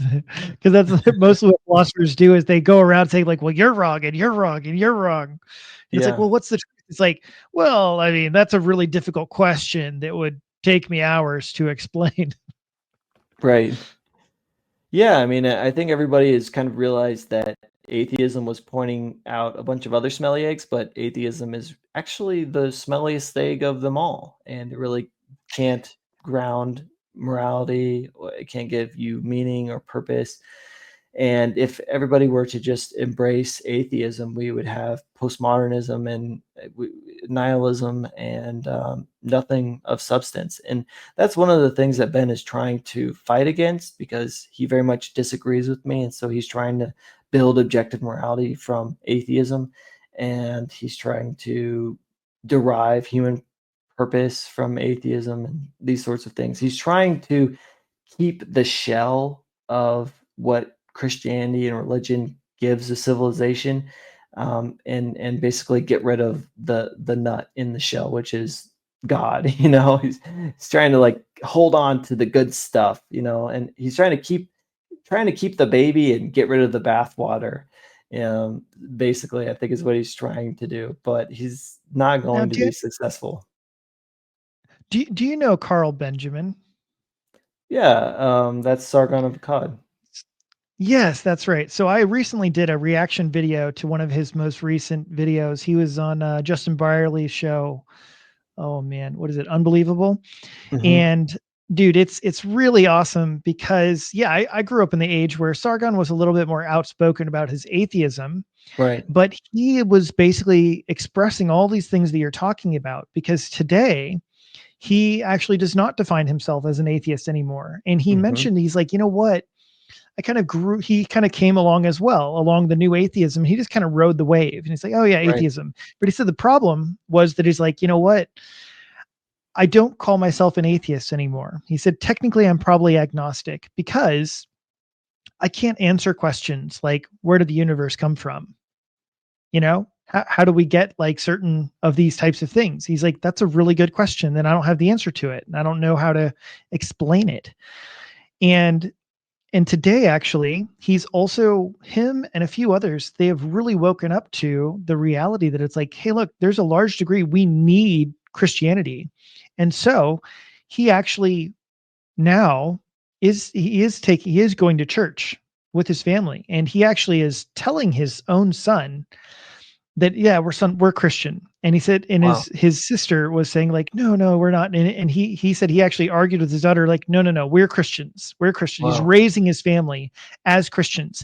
And he used one of the most fascinating phrases. He says, you know what, I feel like something was stolen from me Hmm. by not having that Christian environment. He didn't grow Yeah. up in a Christian environment. He Yeah. grew up very secular, and so it wasn't a part of his life, and he wishes it was.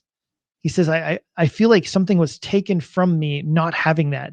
And he said his son actually says, like, yeah, dad, I love Jesus. I think Jesus is great. And he says, that's brilliant, son. That's wonderful. But, That's really good to hear. he thinks that's, Yeah, yeah. I didn't And realize. so yeah. You should check it out. I'll actually we'll have a smaller video of it on my channel soon because it was just part of I reacted to a bunch of different videos, and that's one Dang, of them. But it's we should really have reacted to really that cool together. clip. Maybe we can do another one. Yeah. But one of the other aspects that he said here which I think you should appreciate this a little bit, was he actually says that, I don't think the classical apologetical arguments, they're not going to sway me. Because right now he's kind of trying to figure out, like, okay, what do I do? What do I really believe? And he hasn't bitten off whole hog into Christianity. He's kind of open.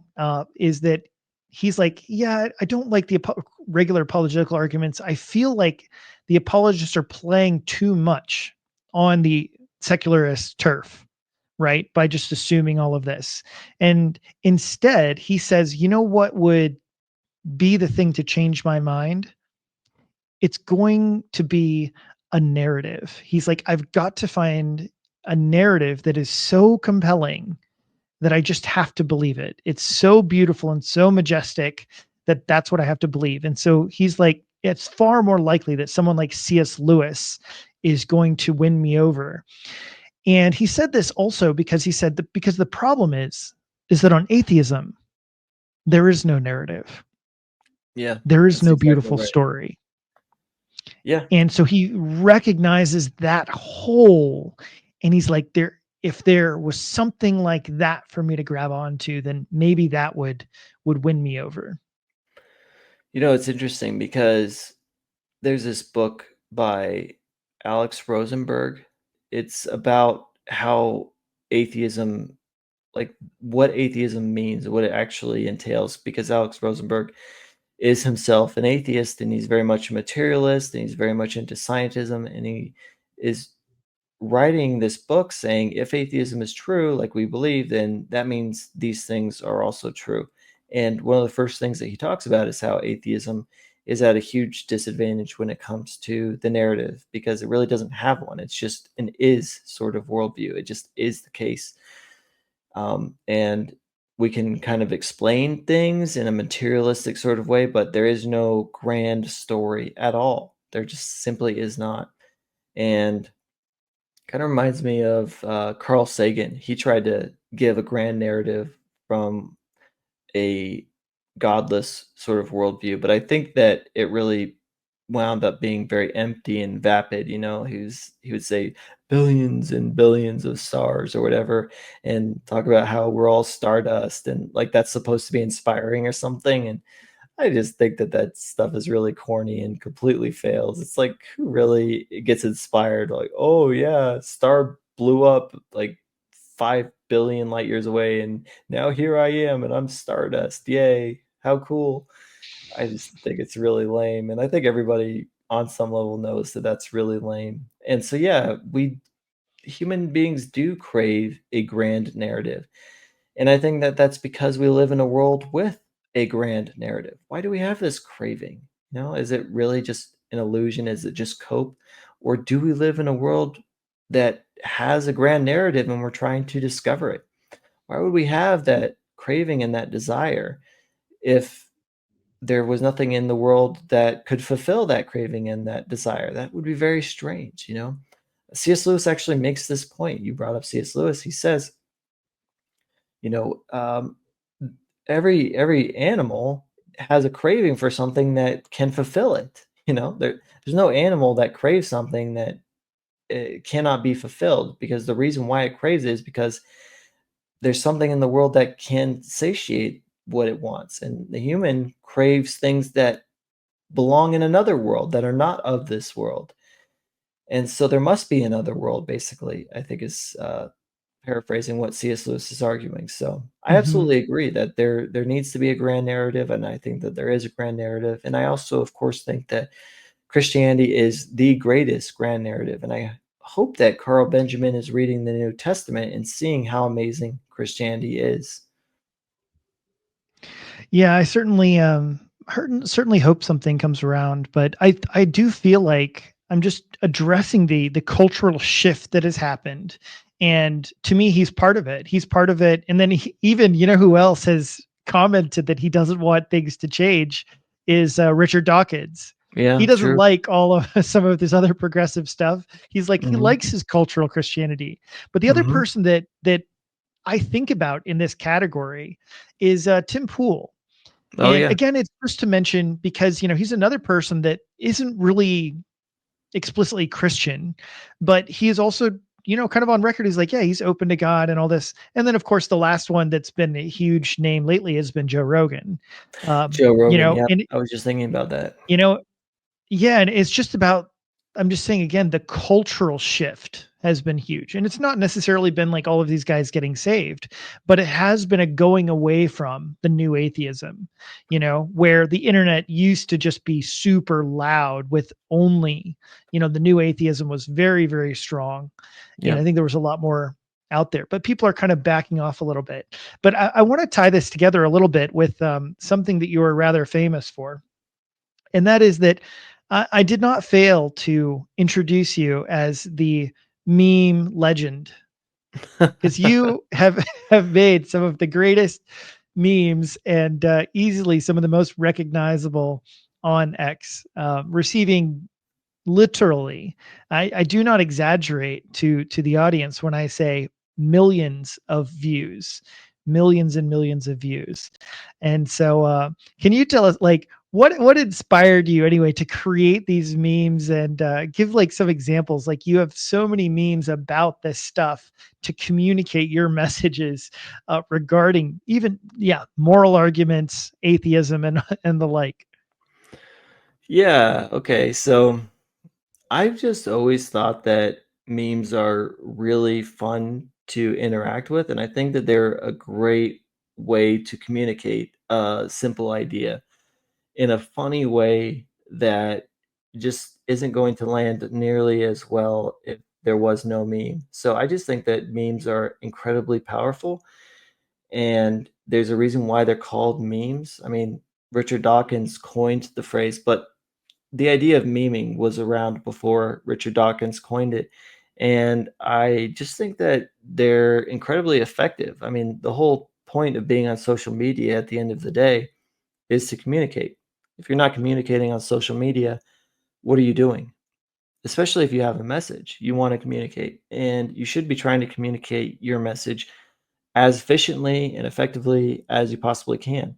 And I think that memes are just a great way to communicate your message, a great way to get a reaction, a great way to help others to understand what you're trying to say very simply, and a great way to generate conversation as well.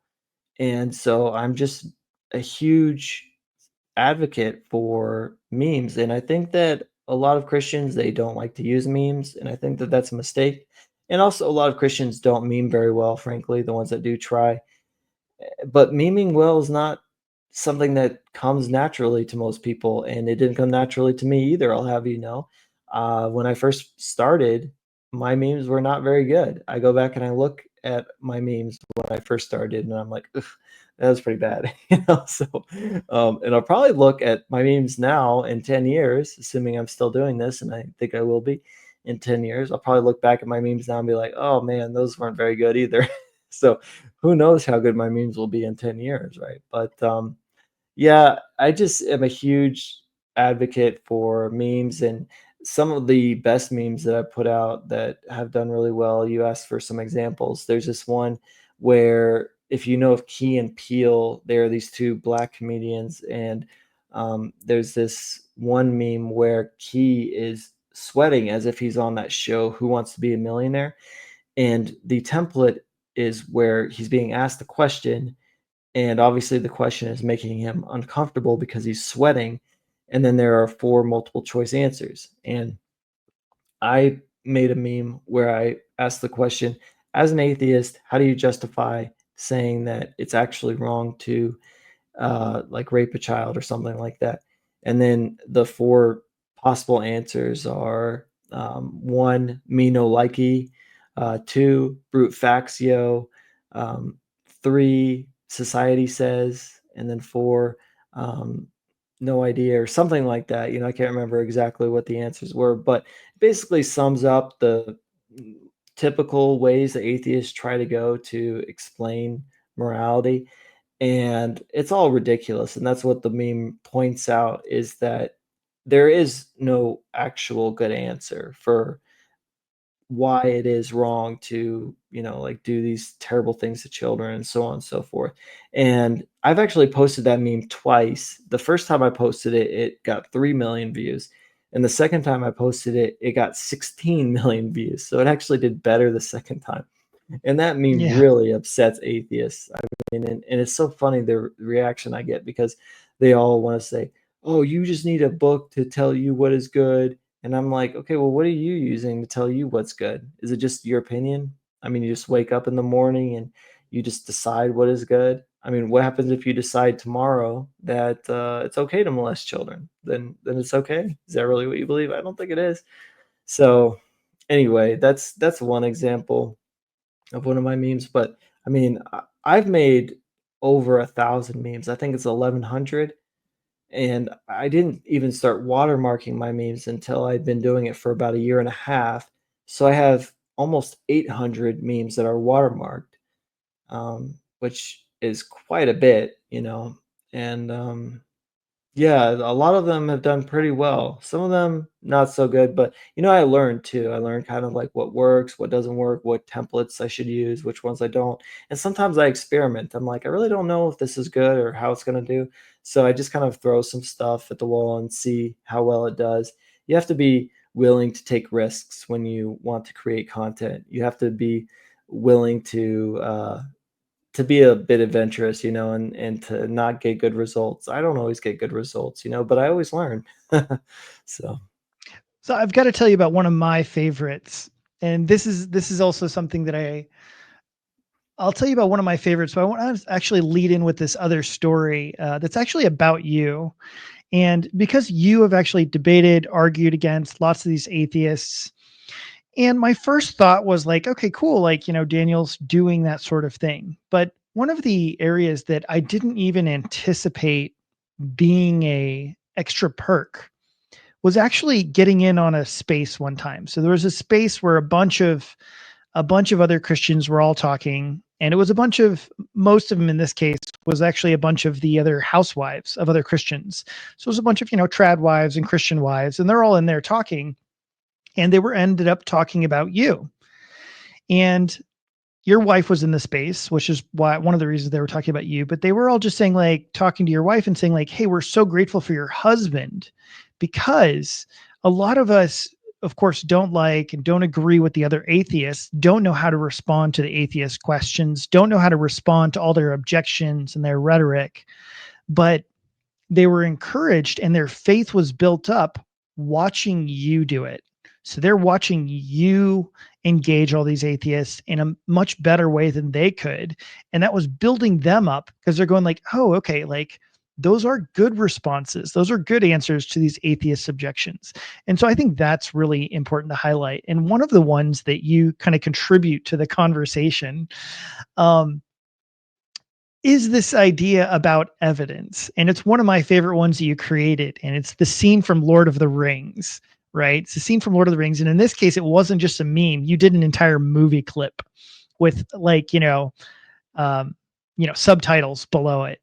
And it's the yeah. part where Frodo is going up, to the little part outside of Minas Tirith, and the Nazgul is there, hovering around, and the Nazgul is marked as the atheist, and Frodo is the young Christian, and the atheist is there going like, "Yes, just give me evidence, just give me evidence, and I'll believe, I'll believe."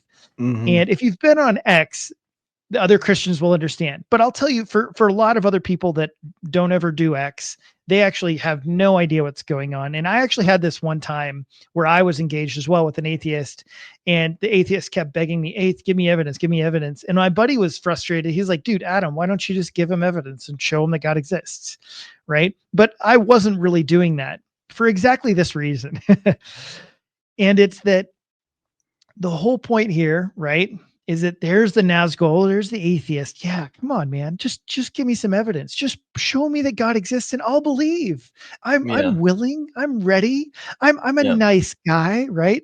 And then Sam comes running up the stairs, right? As the young Christian is like, here's the evidence, right? He's got the ring in his hand. I'm going to give him the evidence. And you running up the stairs, and that's, Samwise represents you, and you're up there to tackle Frodo to the ground and stop him from giving evidence to the atheist. And for most other Christians that live in the normal world, it's impossible for them to fathom why you would not give them just give them the evidence. Daniel, you've got, I know. the 20, 30, 40 arguments on Christianity, and you're not going to give them the evidence? How Yeah. could you hold yourself back? But yes, I would like you to help explain and unpack that for the uninitiated person who thinks like, if I just if I just gave him the right argument, if I just showed Mhm. him a video of Darwin to Jesus debating Ben, then they would convert and become Yeah. a Christian. What is wrong with that approach? Yeah. Gosh, so much to say. So evidence is not the problem. I like to say this all the time. Atheism is not a, an evidence issue. It's not a head issue. It's a heart issue. Because the truth of the matter is that evidence is all around us. I mean, when Christians say, look at the trees, and if an atheist hears me say this, he's going to be rolling his eyes to the back of his head. But that is, in fact, a very good argument. I mean, trees are incredibly complex. They're unbelievable in what they do. I mean, photosynthesis, are you kidding me? I mean, the idea that that just happened as some sort of, natural process created photosynthesis. Um, I mean, there's just evidence all around us. Living creatures, living organisms, the intelligibility of the world, the laws of logic, um, it's just everywhere, frankly. I mean, that's why the vast majority of people in the world are not atheists, And so atheism is not about lacking evidence. It's about wanting to be your own God.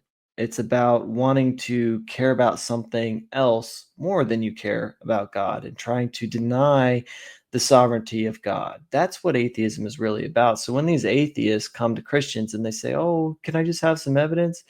What they really want to do is they want to play this game where you sit there and you supply them with evidence and then they turn their nose up at it. It's kind of reminds me of that movie Ratatouille. I think that's one of Pixar's best movies. And the I food love that critic, movie. oh, it's so good, man. So good. And maybe the atheists, if they listen to this, they'll agree with me that that's a great movie. Common ground, right? But anyway, the Mm. food critic, what does he do? He turns his nose up at like all the food. He almost never eats anything. And the atheist really wants to be in that position. It's all about framing. It's all about setting the frame. It's a game. And so they want you running to and fro, back and forth at their behest. Oh, you know what? That wasn't very good. Do you have anything else? That wasn't really evidence. And they want you to be questioning how good the evidence is because they actually want for you to doubt, right? So they want to act like they're objective and that if you really just gave them good evidence, then they would accept it. But because you haven't supplied them with good evidence, well, they're objective. And so your evidence must just not be very good because if it was, it would have convinced them. Now, if I were to play this game with atheists, and I would never do this, but if I were to play this little game with atheists, and let's say I just asked for evidence of evolution, and then I started getting evidence of evolution from all the atheists, they all started bringing it to me, and I started turning my nose up at all of their evidence, I think they would very quickly realize that I wasn't actually interested in the evidence for evolution that I've ever done that, right? But I think that they would realize that that's what's going on, right? And that is exactly what's going on when the atheist is asking the Christian for evidence. It's not about the evidence, it's about making the Christian doubt their faith. And it's about positioning themselves in a way where they can't lose. Because the only way the atheist can lose that sort of argument is by saying, you know what, that's really good evidence. That's really good evidence. So all the atheist has to do to win that debate is never say that it's good evidence. They just have to say that all the evidence that was brought to them was insufficient and make up some reason. And frankly, they don't even have to make up a reason because they've already established that they're the judge. So they can just say, you know what, this doesn't really do it for me. This doesn't convince me.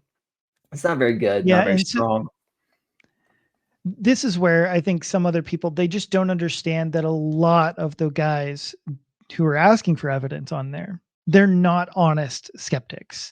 And I'll even throw out a specific name because this is one of the ones that I absolutely just, yeah, I'll just openly say I just don't care for at all. And that's Matt Dillahunty. To me, he's incredibly dishonest atheist regarding like his intellectual pursuits. Right. And I've seen him like over time. And like I remember like because I used to watch the Atheist Experience a long time ago too, right? Like Same. I'm sure many people, atheists and Christians, used to do. Yep. But there were certain people that weren't even Christians and they would make certain arguments. And I was like, dude, that's a good point. Like, just it's just an objectively good point.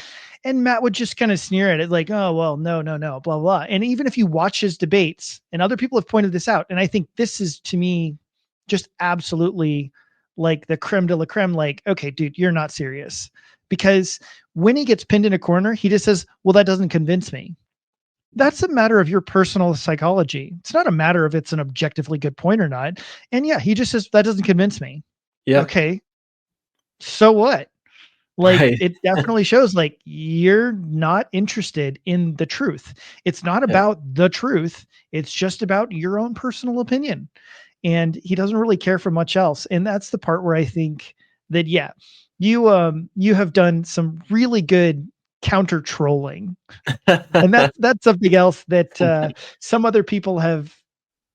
Okay, all right, not to get into politics, but that's what made Trump so much different than all the other politicians, is that he Mhm. was willing to troll the other side back. Yeah. You know, not only would he just say like, "Well, you guys are dumb and I'm smart." No, he would troll and do other things to Mhm. kind of counter people. Actually, I don't know if you saw recently, he posted a troll. He posted a troll and said, "Well, I'm really glad for the No Kings protest. I was really worried that someone was going to try and unseat me as the elected president and try and become king in my place." That's pretty good. And that's a troll, you know, that's Yeah, a yeah, troll, right? And yeah. you had a really big troll going around actually for a while, which was you just, you know, because the atheists would be like, well, you know, I don't believe God exists. And you're like, well, I don't believe atheists exist. Prove it. Prove to me that atheists exist. Yeah. Yeah, I said, "Prove to me that you're an atheist," because atheists used to do this all the time, and I've noticed it's died down almost completely. I mean, atheists used to say all the time to me, "Prove God exists, prove Yeah. God exists." And so I started saying, "Sure, I'll be happy to. First, you just prove to me that you're an atheist. As soon as you prove to me that you're an atheist, then we'll get started on that evidence for God. I'll be at your beck and call. Just prove to me that you're an atheist, because obviously, sir atheist, if you're not really an atheist, then I shouldn't waste my time proving that God exists because you already believe in God, right? So just prove to me that you're an atheist and we'll get started." And so then they start giving me the evidence that they're an atheist, and guess who gets to sit there and play skeptic? Me. I say, "Oh, well, Yeah. you know what? That's not very good evidence. I'm sorry. I'm just not convinced. Do you have anything else? Is that all you have?" You just have your personal testimony. I'm sorry. Personal testimony is not evidence because I mean, anybody can say anything. I mean, I could say I'm a unicorn. That doesn't make me a unicorn. So you say that you're an atheist. That doesn't mean that you are.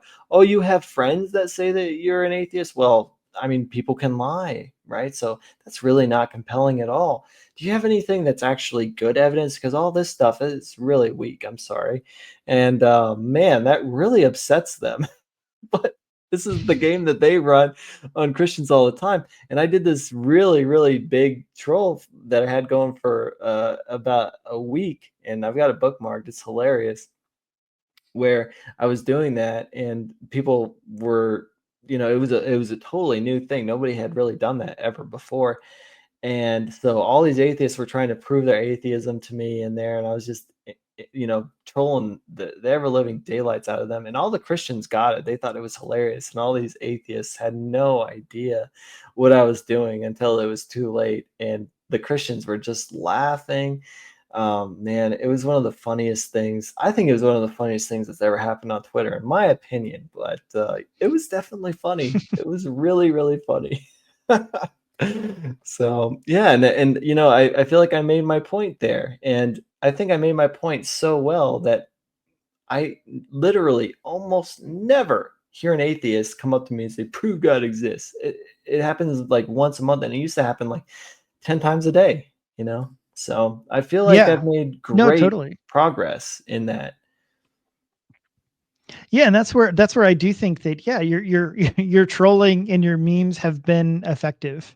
And I do Yeah, think because I mean, likewise, it's the same for me. Like I don't hear that as much either, you yeah, know. it's really And interesting, I'm isn't not it? nearly as yeah, I'm not nearly as yeah, active against atheists as you are, but Mhm. regardless, like oh yeah, you used to get that stuff all the time. Like it was just All a the regular time. occurrence, Yeah, you know. and it's not And anymore. yeah, yeah. I mean, sometimes you just give people a little taste of their own medicine and then they shape up, you know? Yeah, man. No, it's crazy. I also want to hear about one other thing because this is maybe a little bit more of the harsher side, but I also know that you've I'm sure you've received plenty of hate and pushback from the atheist community as well. How should a Christian deal with and handle when they're being confronted on a much harsher level? Like it's Right, beyond just facing a big dog atheist, but now you're just facing so the black hole atheist, right? The right. xenomorph atheist where Yeah, they're just out there to bite your head off. right. Yeah, well, everybody, for the most part, has to deal with those atheists. I just deal with them more often than other people, but I will say I get a lot of hate, not just from the xenomorph atheists, but from even some atheists that I respect quite a bit, that I would consider B tier and maybe even some A tier atheists. I mean, Justin Schreiber, I think, he's Real Yeah. Atheology. That dude has me blocked. He hates my guts. I don't know if he hates me, but he does not like me at all, and I respect him. Um, and then there's also Emerson Green, who I respect, and he does not respect me or like me at all, you know? If I were dying of thirst, I think he'd pee on me. No, I don't think he'd pee on me, you know? So, and I've never well, we've got into it a few times, but I don't think I've disrespected him any more than he disrespected me. And I've even reached out on the side in DMs and tried to establish mutual respect, and yeah, he was not interested in that at all. So, yeah, I do get a lot of hate, and there are a lot of atheists that very much dislike me, and they try to smear me and try and get other people to not interact with me and these sorts of things. And they call me all sorts of names, and it doesn't bother me very much because I believe in what I'm doing, and I believe that you get the most flack when you're over the target. And also, I was just given very thick skin by God, I suppose, and it really doesn't affect me. Now, I'll tell you what does affect me is if people that I respect that are my friends criticize me. Now, if that happens, then I start shooting people. No, I'm just kidding. Um, but I listen though. I pay attention because you can't just accept hate and internalize it and be like, "Oh, they must be right because they're saying these things." A lot of the hate, or most hate, I'd say 98% of hate at least, is meant to dissuade you. It's meant to get you to stop. That's the point of it. It's not meant to help you. It's not meant to make you better. It's meant to demoralize you. It's meant to be destructive. That's the point of it. But if you have good friends that really care about you and that notice something about you that you're doing and that you could do better, you should definitely listen to them. And you should have friends near you that are willing to criticize you. You shouldn't just surround yourself with a bunch of yes men. You should make sure that you have friends that are honest and open with you and are willing to tell you the truth, no matter what. And you should always keep those friends near and dear. And so, what I'm trying to say is, you need to be very particular about who you take seriously when they're criticizing you. And it shouldn't be just anybody. It should be people that you really respect and people that you really care about. And if those people are criticizing you, you should listen you should definitely listen, and you should probably change some things. Yep, definitely wise words there. I'll never forget actually one time we were listening to a lecture, a whole bunch of pastors, and one of the guys was telling everyone, he's like, "Hey, look," and this is a group of pastors, some of them who led fairly large churches, and he was speaking about the problem of being well known, of having a big church, and having more influence is that it's that much more difficult to find somebody who will tell you the truth.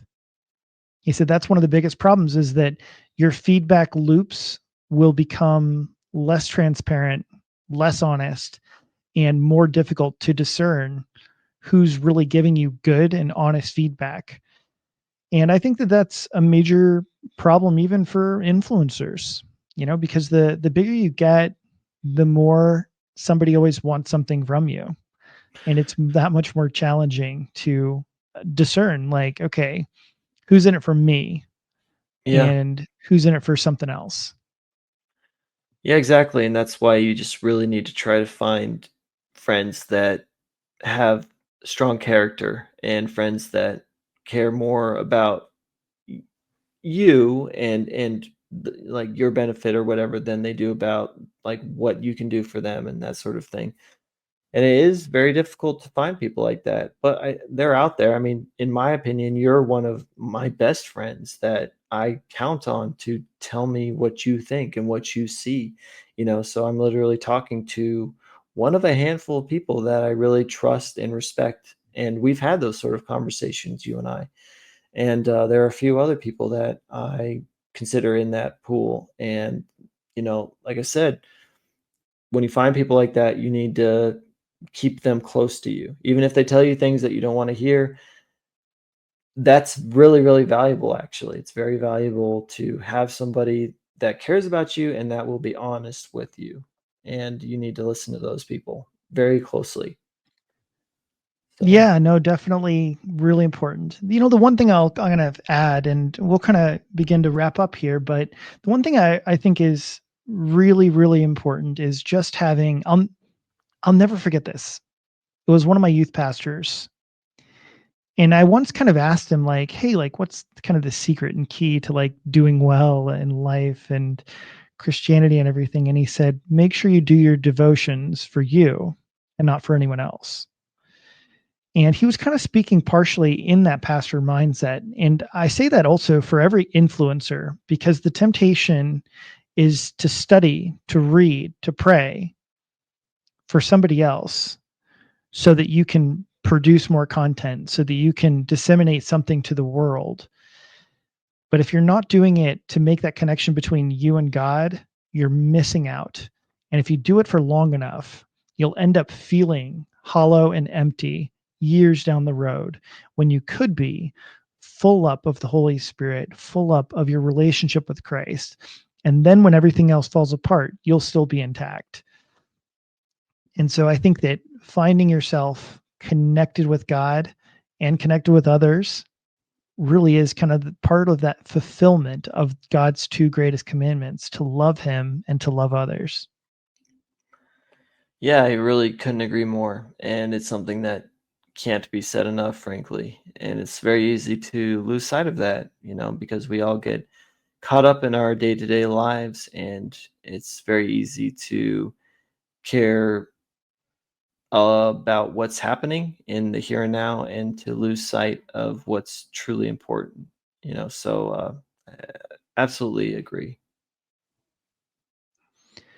Well, I definitely appreciate everything you've done on X and on Twitter, and I also appreciate your friendship. It's been really great to meet you, and it's been really great, just to be friends. And one of these days, you'll beat me in chess. But until then, I'll lord it over you. Yeah, I absolutely appreciate your friendship as well, man, and this has been a lot of fun. And yeah, I'd love to be on your podcast anytime, frankly. And this has been long overdue, and it was great to be here Yeah.